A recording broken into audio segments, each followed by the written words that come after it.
Hi everyone, welcome back to an episode on short conversations on Over the Call. Basically, we'll be having casual conversations over Zoom with our friends we invited on various topics. So, of course, you can let us know in the comments below what kind of other topics you want to hear us discuss. So, for today, we have Miss Jasmine, which is our lecturer. Hi everyone. Okay, you can call me Jasmine or Miss Jasmine. I am a lecturer in SP, or rather, adjunct lecturer at SP, and I'm teaching digital marketing. And next time I'll be doing DA, digital analytics. And Hilda. Hi, I'm Hilda. I'm a Sec 4 student now, and I'm actually One Thing's junior. Studying at Chongqing High, Yishun. So, Alessia here will be my co-host today. So, welcome everyone. I think I have a very wide mix because first of all, I have to also get to know my students better, right? So actually, I do follow influencers like Naomi, Jianhao, although I'm not very proud of it lah. Other than that, I'm really big into plants now. So I do follow like maybe not specifically individuals, but channels that are focused on urban farming or urban gardening in the households. For me, I follow like meme pages. Like I like to express my feelings through these kind of memes. And then I also follow like photography accounts, dance accounts where people like post like their lifestyle, and then they post like the things they like to do lah. Then I also follow like K-pop idols. Yeah. And like some local influencers like Naomi also. Yeah, with her latest Lamborghini. Yeah, it's so nice. For me, I think it's very separate. Like, I have two accounts. So, I have the main account and then I have the spam. I think a lot of people also have this kind of thing lah. Where it's like, the more private things, like the arguments and rants, then they will put on the separate account. Then, your very aesthetic photos that you want to have a feed on, then they will put on the main account, that kind. So like on my main account, I only follow friends or like juniors or like people from school schoolmates. Then on my spam account, I follow things like K-pop idols, a lot of celebrities. Very rare do I ever follow like meme pages or anything. Oh, okay, I see. So, like talking about the private account thing, right? So, I'm quite sure a lot of us have like two accounts or even like more. I don't have I don't have. I think I'm old school We just like, okay, one account, enough already. I think this one's a Gen Z thing lah. Yeah, probably Gen Z. I think millennials don't really like this is us. But I guess also because we're more careful about what made for us, right? Because we're like, okay, you better be careful what you post lah. So that means like I don't like to rant so much there because I feel that everything is on social media, so nothing's really safe. Yeah. But then, Miss Jasmine, you have a lot of like students on your account. It's a bit like no privacy between you and your students. So for me, I'll hold back on like political views or like so that means like what I put up there is already a curated version of me that I'm okay with sharing with people. Because also I'm quite big on like rapport with students and all that, right? Because to me that's my style, right? I know I'm been quite ingrained with like whatever you put up there is never safe, that kind of idea. So like whatever you put up better be something that you're okay with. Hilda, what do you like post on your private account? I have like this separate account. It's mostly because I want a smaller following. It's mostly for closer friends. Sometimes I'm having a bad day or bad week, then I'll talk about it there. Then sometimes I would like to reflect about things or like just talk about my feelings there lor, because I feel like on my main account, right, where like there's a bigger following, I feel like it doesn't feel very good to post about my feelings there because like privacy reasons. Then sometimes you don't really want people to know a lot about your feelings. Yeah. On the main account, like I have a lot of like other friends following, and then usually like these people, when they see me like on the outside, right, I look very quiet and reserved. So it's like I don't really like to show my feelings to like other people who don't know me very well. I think I would say it's more good than bad because I feel that ultimately it's how you use it, right? But then why I say it's good I think firstly for you guys, I can tell it's really a space for you to share your thoughts, isn't it? Like it's an avenue for you to just be yourself and be creative about your thoughts, you see. So it's like instead of like having a diary, like when we're young, we're like, oh, okay, I don't know about y'all lah, but millennials like us, we used to have a little journal we write inside, you know, like, oh my god, today, dear diary, I saw someone very cute, or you know, kind of thing. But then I feel that things have evolved, and like I can see the youth are using it for, you know, your private purposes in that way too, and then the public, of course. Then I think secondly, of course, I cannot deny when we're doing digital marketing and all that, we have to say lah, it's very beneficial because it's no longer the traditional form of marketing alone, right? So I think it helped the businesses evolve with time. And actually to you as consumer, I think you benefit also because remember that day in class we were just talking about the whole idea about like is our privacy infringed, which is of course the other angle lah, right? But I think one of the classmates mentioned something was quite good, like wouldn't the ads be more targeted since they know so much about you? Then you kind of get rid of all the white noise or all the spam that you don't want to see, right? So I think to some extent, you know, it does have this kind of benefits like in different aspects. But at the same time, I feel that if you don't know how to use it wisely and if you're not careful about your choices, then of course you are going to fall into cases where like there's data privacy issues or you get scammed, you know, all this like people misuse it lah. So ultimately I think there's more good than bad. But I think it's also down to the individual and how you use a very neutral thing to bring out the good or bad side of it. Just like how people say money is evil, right? But it's not necessarily evil, right? It can also do good. I actually feel like it has done more bad than good because like I feel like with more social media sites like that, right, like relationships and friendships are becoming more toxic. Like it feels like some people out there are only wanting to like make this like perfect image of themselves just to show on social media for like people to give them validation, if you get what I mean. Like now Instagram, right, we have that close friends list. Then I know a lot of people like they get very sensitive when they are not added in somebody else's close friends list. Serious? Oh my god. They get like very angry because like you know you think you're close friends but then actually that person that add you, so you get very like upset about it. Yeah. For me, I don't know, I see it both ways. I feel it as a way, especially now with the pandemic and everything, right? It's a way that people can talk about their day. People will see more insights into your day lah.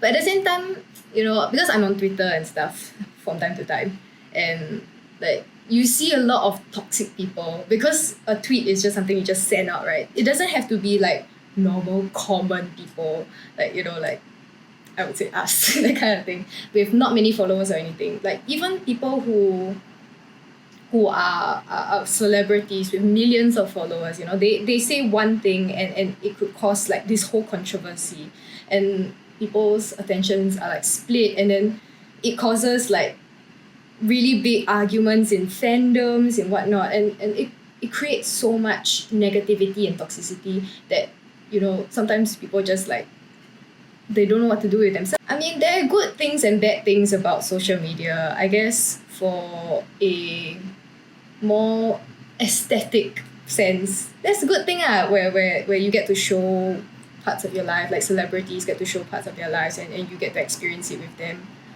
But sometimes people use it in different ways that, you know, might positive and negative. So honestly, I agree with you that like for me, I think it's more bad than good. Okay, although I'm in like the media, like the industry, not talking about like those digital marketing stuff, I feel like it's kind of bad because like there's a lot of like issues like the privacy issues, scam, all these. Let's say like the ads, right? Like you are scrolling everything, then they know what you want. It's like you're stalked. Although they try their best to like target to you. Okay, it's like quite exclusive, I guess, but it's like you're stalked, and like it's a bit scary. I got hacked on my Twitter account, like I think a few months ago. Then after that, I suddenly couldn't log in to my account. Then after that, when I went to check, it said like log in, like some America place, some region in America. Like I don't know, it was very like weird. Then I was also very like flustered lah because I never got hacked before. Then after that, when I checked, like luckily, I hope none of my like personal details were leaked or anything. But if they were able to hack me, hack my account, right, like I'm not sure how skilled are these people are. So yeah, it was quite scary. I feel like this also like caused like a lot of like bullying online, which is like kind of bad because like you don't know like how to phrase your words right. Like sometimes even group work we discuss like I need to make sure my words are like friendly and nice instead of like bossy and stuff, you know. Maybe I just say this sentence, people will feel like, oh, are you scolding me? Like I think it's very like confusing. So like we really need to use like emojis and stuff to like make sure that we sound nice. I think I'm not as popular as y'all Nobody wanna hack me no lah, joking. I don't really see it like at least for my circle. But I think what we kena a lot, right, or we get a lot, right, is like the like love scam kind lah. I think they see us like 30 plus desperate old lady that kind lah. Then they go, hey beautiful, you know, this kind of thing. Like they just wanna like, you know, they slip into your DMs kind of thing. Then they were just like, yeah, but you know, it's obviously like rubbish lah. Like, come on, you know, I'm not going to be a 90 Days Fiancé or something, you know, that kind of show. Yeah, but I think we get a lot of this, like, especially, maybe it's a generational thing, you know, like, the kind of scams you get will be a bit different from your kind of scam kind of thing. I do hear a lot from like, my circle or, like, even my uni people. Like, previously, someone just texted, like, hey, guys, please don't go and give this person your number and da-da-da-da and all that. Because apparently, they're also doing on WA now. You know, like to kind of scam you and say I am so and so, but they impersonated my friend in that platform. So they were like telling everyone, hey, please don't go and add this person, you know, all that.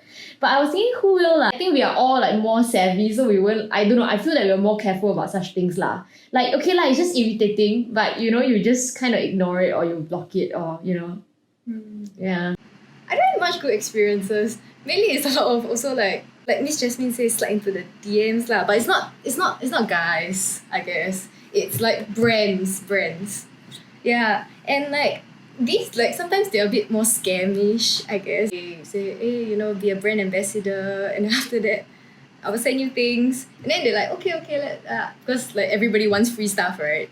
Like Singaporeans. And then in the end it's just like, pay the shipping and we'll send it to you. That kind of thing. So it's just like, is this really free? It's not free. It's not being a brand ambassador. It's paying for something. It's not PR. I have a best friend who lives in Canada. She migrated. So we do talk from time to time. And the two of us, I guess one of the better experiences is like, you know, being able to see her life and understanding it. And also it's just like, you know, she understanding my life and I'm understanding her life.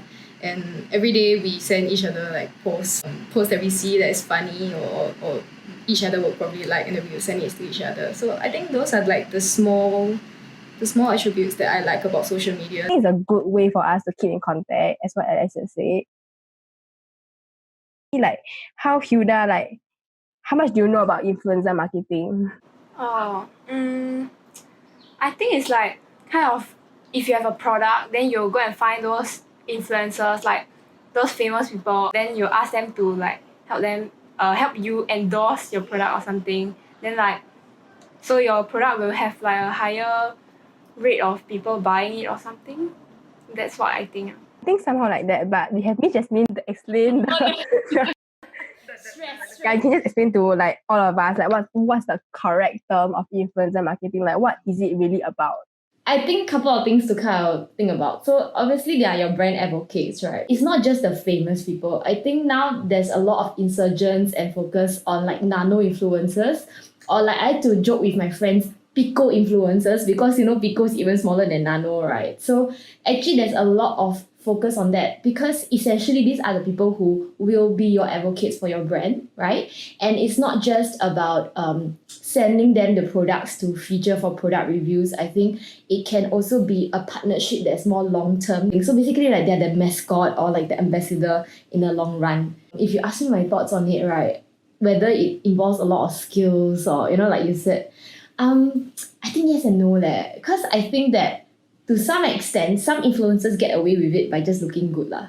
You know what I mean? Okay, don't kill me for this, but I think you all know, right? Some of them just go up there, okay, I see, look nice, that's it, post for camera, then nothing much, right? I mean, honestly speaking, they just post you like, hi, this is a very nice water bottle from FairPrice, you know, that kind of thing. And then, you know, it just works. But I think for the more OG ones, I think they really work to get there lah. Like to build that fan base, the credibility, and then there's skill sets involved. Or like you must have something that sells the brand also and sells you as a brand lah. So I feel that maybe now it's easier because the OGs have already set paved the way for them lah, But I think for young people to say I want to be influencer, then I think you better think carefully because it's a very saturated market already. Like, you know what I mean? Like maybe in the past, right, it's easier because there's lesser people in it.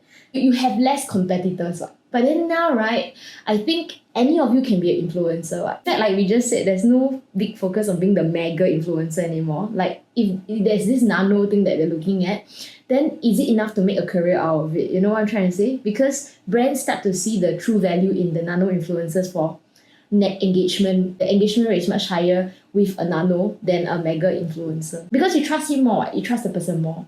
So I feel that it will slowly evolve more in this direction, right? And so it might be hard to say I want to make an entire career in this area because firstly it's saturated and secondly the drive is towards the nano rather than the mega. And so in that case you also can't make that much per post compared to, let's say, a mega influencer will make. As much as Ms. Jasmine say that brands are running after the nano influencers, right? But the bigger brands will go for the influencers with a larger following so that their followers will be able to see the products and hear their honest reviews about it. But good point. I think, right, for the mega, you're right, because they can pick and choose, ma. Like, I already so out there, like, But the thing is, I think it's good, especially for awareness, So what you said, Alisa, about, I think, like, let's say the bigger brands, you want to raise awareness about new product, then the mega is perfect for it, right? But then the nano is very good for, like, that engagement level, So it's, like, different outcomes that they want out of it. But I like that there's this differentiation that you're saying. Yeah, makes sense. At the millennial level, to be very honest with you, right, the kind of people we follow, I cannot speak for everyone, but I don't really follow our local. Oh my god, please don't crucify me. I just find that a lot of them is like the same kind of comedy. Like I feel like a lot of, like, even just in YouTube, it's very comedy focused. The more authentic ones, like Sneaky Sushi or that, those are the people I'll vibe with more. So actually what I will do is I follow more of like the overseas one. And in fact, the ones that I follow is a bit strange that I think maybe not everyone knows. So like there's this grandma, okay, she's legit a grandma, but she's damn cool.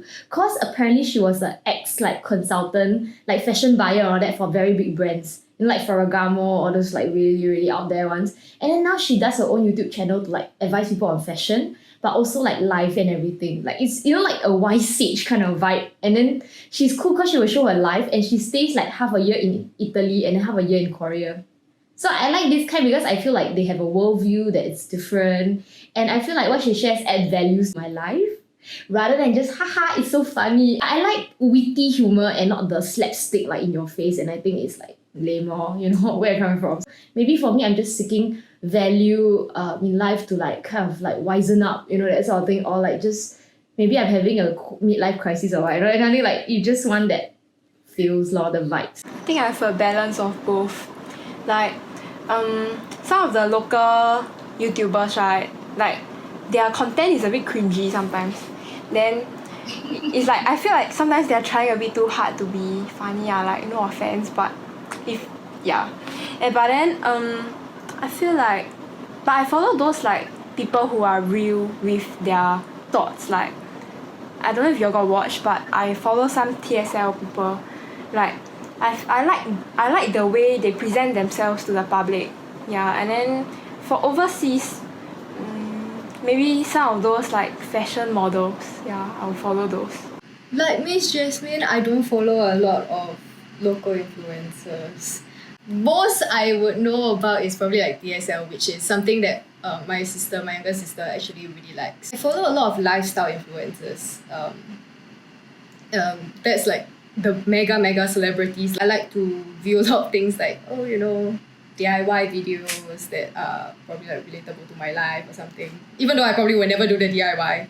But I also like to do things with like handiwork. So like I like stitching, I like embroidery, I like very old fashioned, very old school. I also like love to watch those like starting new business, small businesses, that kind, and things that like so what to do for school, even though it's not really relevant, like uni tips, that kind of thing. Other than that, I also like to watch a lot of tea videos. I don't know, I'm very gossipy.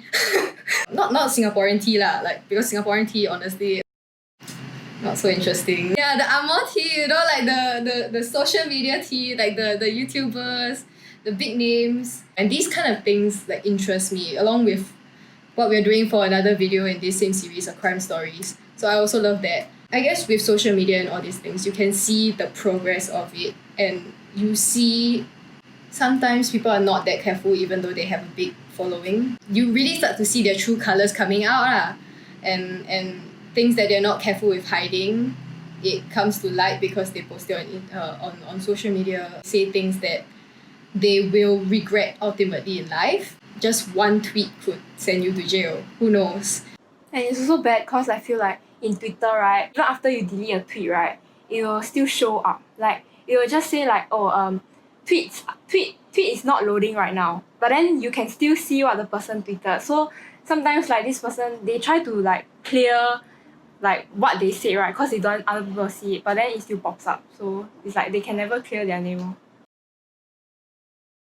For me, right, like, you know, there's a time like the Black Lives Matter time. Okay, so I'm not the kind of person that like super updated with news. So like I think everyone like posted this like black screen on their story saying like what hashtag Black Lives Matters, and then they tag 10 people, and then they say tag 10 people who you think will repost, something like that. I think it's like a lot of my stories, right, I tag all black screen and with that thing, and I find it like damn annoying. Like I think a few, right, is okay because you raise awareness, but when you start doing it because it's trendy, I think it's like quite annoying. Like you feel the need to repost it because you scared like you don't fit or anything, I don't know. You know those, okay, you cannot forget I hang out a lot with boomers also. Because we're not that far off. So the boomers, I tell you, like especially Facebook or WA, they like to send all the like, you know, those kind of chat messages, like, okay, they send you some video, then after they say, hey, you know, you cannot drink this because it's very dangerous, you know. Then I'm like, what? Your sources? Hello? Can you please check it's credible or not?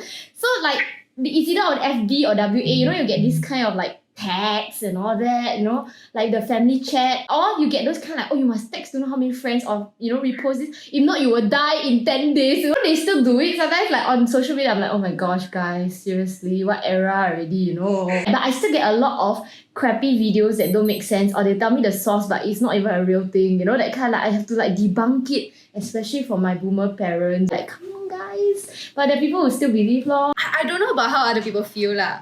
I don't know if you guys do it also, but like I really cannot stand it, right, when people put the text super small. They're talking about something, right, and they put a black screen. After that they put their text there. Like everybody is like, should I text her? Is it like is it concerning me? Is it concerning her life? Like if you want to text her something, right, just like if you want to make it personal and within yourself, right, don't put it on your social media account. Social media account is for sharing with other people, not like what on earth is that? Just write it, I don't know, write it down. If you don't want to write it down, then type it in your notes or something. Why would you? It's like, it's totally an attention grabbing thing, it's an attention craving thing. But I feel like I don't want to say that, you know, attention craving is bad or anything, because like I guess some people are more attention craving and more attention seeking, right? And it's just in their nature. Like I would say I'm also attention seeking. Like I don't ever go to this point or this extent. I don't even rant all that much on my private account because like I'm fearful of what people with differing views would say. And then you do these kinds of things, it's just like, you get it, you want attention. Actually, right, I agree with you, but for me, right, I'll do the opposite. I'll screenshot and then I'll zoom in and see what the person say. Actually, not a lot, but then it only happens occasionally. But then there's this one that really like pisses me off. It's a small thing, but you know, sometimes you're just like on Instagram, then you're scrolling through people's stories, right? Then like sometimes, I don't know why, then like this particular person just decides to post a picture of their middle finger. I think that pisses me off a lot, because like I didn't come to Instagram to see like a picture of your middle finger. Then like it's like no caption and nothing, and it's just like the middle finger is there. Then I don't know why, but it annoys me a lot. Yeah. Of course, I do think so. I feel like everybody has a persona that they carry with themselves, right? Everywhere they go, doesn't have to be in front of the camera, doesn't have to be, you know, like on stage. It's natural. Everybody, even in front of like maybe your close friends, you carry a persona in which they don't know the real you. They don't know all the thoughts inside your head unless you're a person that spews out everything. But you know, you will always have this second personality that is next to you. And if you are maybe on many different platforms or whatnot, you will have multiple personalities on the various things to fit that platform, to fit that narrative, of yourself. And yeah, so but on the topic of like influencers and the personal life, of course there is a second personality. Nobody wants to talk about entirely about whatever's happening, especially the big ones. It's like very similar to what Elisa said. I think of it like an onion, like the different layers. Correct. So the core is what most people don't see, right? Unless it's like my very, very close friend, that sort of thing.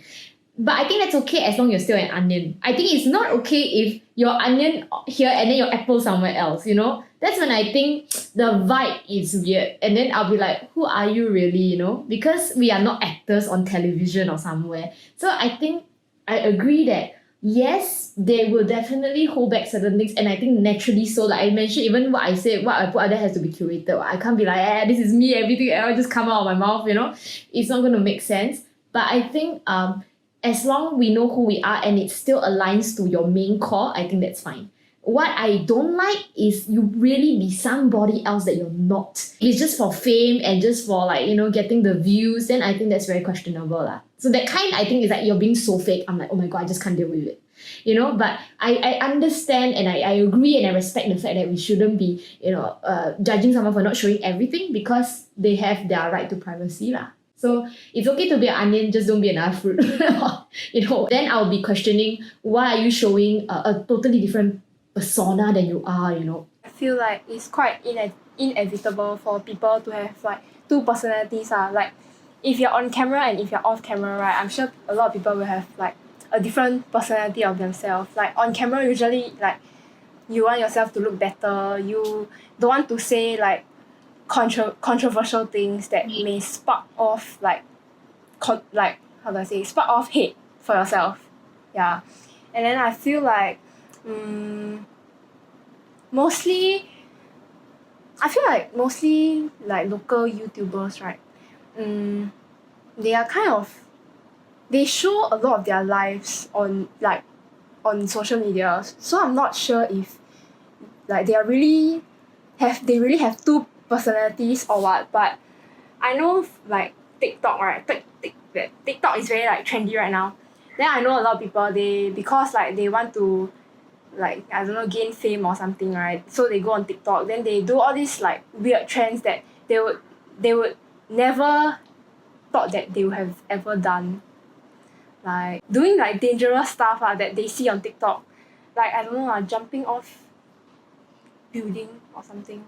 Like not very high building kind of thing. Like I got see before, these people, they see like trends, right? Then they will go, it's very bizarre, like seriously.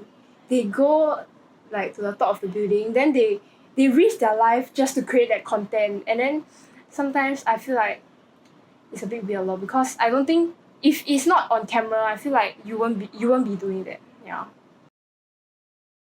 Let's hear from maybe Hilda first, since she's like a TikTok user. No, I'm not. I don't use TikTok. I just watch sometimes like for entertainment because some of them are really funny. But then some of them, right, where they just like go in front of the camera, then they like do some pose. Like I feel like that's really stupid, to be honest. Like, you're good looking, right? Then like, okay, I know these people, they like to share that they're very good looking, that kind of thing. But then I feel like if I go on TikTok and then all I see is like you posing on TikTok, like I feel like that's not a very good content. Like if you're a content maker. But then like sometimes like I see content that's like really funny and then it really makes me laugh. Okay, so what about you, Miss Jasmine? I think you don't use TikTok, right? Cause no lah, okay, because I think I can't dance, I can't do a lot of like fun stuff. But I do think I should explore it because I think it's really one of the most up and coming social media platforms. And thinking as an advertiser, I think we should really capitalize on it. Because I think it's a very good idea. Remember we talked about how engagement is so short nowadays and all that, right? So I think TikTok should really be something we think about on how we can use to advertise further. I mean, if not for my personal life, because like I said, I really suck. I always tell people I just vibrate, and I don't want to be the one who just pretend to look cute there, like what Hilda said, you know. So I don't think I'll be the best person for it. But I think for me, the angle I want to kind of consider, which I'm interested in, it's really how brands can really capitalize this much further. I think there's a lot of hoo-ha in the US now with TikTok being, the talks about banning and everything. So I really don't know how this will affect the market in future. But I really think there's so much more we can capitalize on because of the nature of TikTok lah. Certain countries we didn't expect, like Pakistan is very big on TikTok.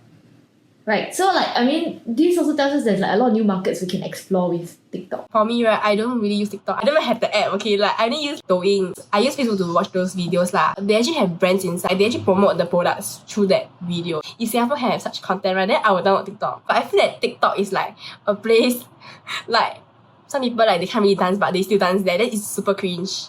About TikTok.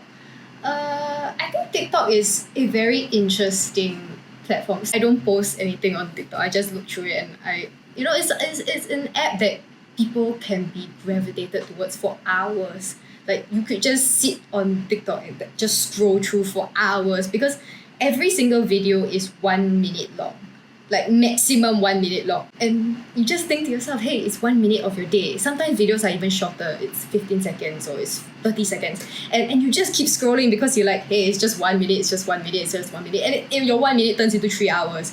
What I think about the great thing about TikTok is that it is so catered towards you. Like the first time you go up there, like go onto the app and you like, you're scrolling through. I'm like TikTok has this algorithm where it senses what you like and what you don't like. Something like Instagram, something like Facebook, but I feel like this one is so curated towards you that the videos that you start to like and you start to see more, right? It's just to your taste, and the more you go on TikTok, the longer you stay because it's so your taste. It's so you. The hashtags that come up, your For You page is so, it gets you. For influencers, it's a great way to find your niche audience. It's a great way to find people to reach out to people who will probably like your content in the future. So I think TikTok, okay, but with the whole entire issue of like US banning TikTok, I think if US ban TikTok, right, TikTok will be very, very boring. A very boring place. Because I feel like all the challenges, all the fun things, not saying that other people don't have ideas or it's not creative lah, but I would say a lot of the creatives come from people in the US. A lot of the challenges are started in the US. So I think TikTok is an interesting invention. It's a interesting app that has come about in the last few years. I think it's definitely toxic. Like there was one trend I saw, right, where this girl, she used like a earpiece. Then she put the earpiece around her waist. Then the caption was something like, if your waist can fit into like this earpiece, that means like you're thin. If it can't, that means you're fat. Like I saw this stupid trend, and then I don't know why people will start it. Then it feels like if they do this kind of thing, then those viewers, right, like I feel like if they will follow it also, then they'll think like, oh, am I like fat or something? Then after that they start to lose confidence in themselves, and I think that's like very toxic. Yeah. So basically, be it various platforms like YouTube, Vine, TikTok, whatnot, with all these various houses and all these things that people cannot sit still and just create their own content. They want to find fault with other people, and they want to start drama, they want to start something that is interesting, right? They want to stir shit and become the talk of the town, be controversial in that sense. It's always going to be toxic because there are these people who want to further their careers based on attention.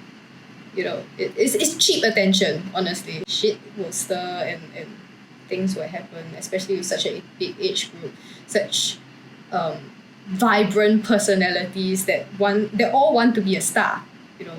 They're not like all working for one person's goal. They all want to be a star in their own right. They all want to gain followers. They want to be in the millions and earn millions. And people thrive off this drama, I guess, even if you find it toxic and you find it negative. With it brings about a lot of negativity, like Hilda mentioned. I think that previously there was another one where they use a paper, like the A4 paper, and you like to fit within the A4 paper. It's like crazy law, but it spreads very bad ideas about what body image is and self-love should be and all, which is of course the wrong way of looking at things. So I just feel that ultimately we cannot say that one platform is worse over the other, but I think it's something that has always been around. Like toxicity anywhere is always around. It's just that you're giving it a place to shine now. And all these platforms are neutral, but it's what we put in the equation, and that would be the fact that humans are in the equation and there's a free market, right? And because now it's so easy for anybody actually to put up a video. Last time it's like, I need entire crew to be, on TV or something.